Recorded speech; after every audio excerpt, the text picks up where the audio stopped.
So I want to start with a moment of silence for victims of police brutality and state violence here in the US and around the world.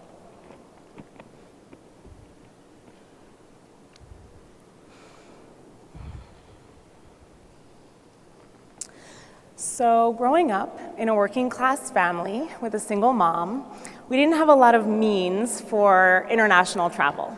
Actually, the first time that I stepped foot outside the US was as a 20-year-old college student to do research in Latin America. I was greeted by this kind of creepy Angelica doll from the Rugrats, a little bit scary, but the note was really nice. It means, here's hoping that you sleep well in your new bed. But I still couldn't because I was really excited. I was really excited to be meeting and talking to youth activists who were there in Chile advocating for public school reform. This is a photo I took of teenagers who were en toma or on strike, and they mobilized at some points up to hundreds of thousands of people to take to the streets for their cause.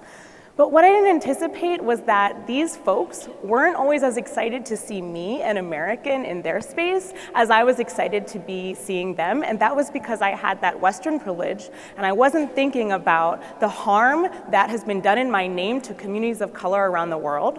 And I didn't know at that time something that I know now, which is that communities, they've got this, right? They know what they need and they know how to get there. Right? So they're just like Beyonce, they got this. Yes, yes for Beyonce. You didn't think I was gonna go through this without talking about Beyonce. So these communities, they got this, and it's all up to us to just listen to them. That's all we have to do. Right now, this is especially important because the international community is creating new goals to end poverty. There's a lot that's on their radar: education, microlending, even sending people goats, all of which is really important, right? We got the goat, it's really important, but there's stuff that is not on their radar or stuff that is not planned for them to do that communities are saying that they need to lead the lives that they want. I'm talking about information to about sex, access to birth control, and access to safe abortion, or what I like to call the Holy Trinity of healthcare. So what's stopping us? Yes, what's stopping us? It often boils down to discomfort. Okay, discomfort. What I like to call dude bro icky feels is another way of naming that. And this actually prevents folks from getting the life-saving care that they need. We know how this plays out in the US.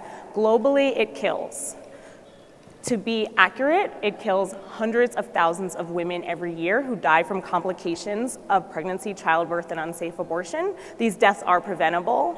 This is a health equity issue. This is a human rights violation, right? So what can be done? Actually, grassroots groups already know what can be done. Remember, they got this. And they're pursuing innovative tactics and strategies. And it's our job, Planned Parenthood Global, where I work, and everyone in this room, to support those strategies. And you know what, it's not that hard because their strategies are pretty amazing. They include stuff like this radio program for teens in Guatemala run by a group called Tan Ushil, which provides real talk for teens about sex ed and relationships. And this is in a place where, just like in the US, myths and misinformation abound. They include evangelical churches in northern Nigeria, where church leaders provide internal condom demonstrations on the pulpit, right? So this is badass work that we can support, yes. And they include women in Ethiopia who are distributing condoms in hair salons, and programs in Kenya that integrate sex ed with coaching for girls' soccer programs. So this is all community-based work that we agree that we can support. We should not be hindering it by limiting who can talk about, advocate for, or provide access to safe abortion, even with their own money,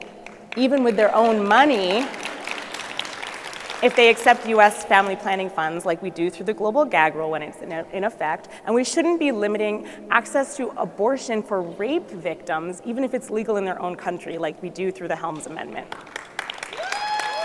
Shouldn't happen. If we really want to drive sustainable development and create the healthiest generation ever, We just need to go back to this one tenet, listening to communities and supporting them in achieving their goals, even if, and especially when, it makes us a little bit uncomfortable, just as uncomfortable as that Angelica doll made me at first.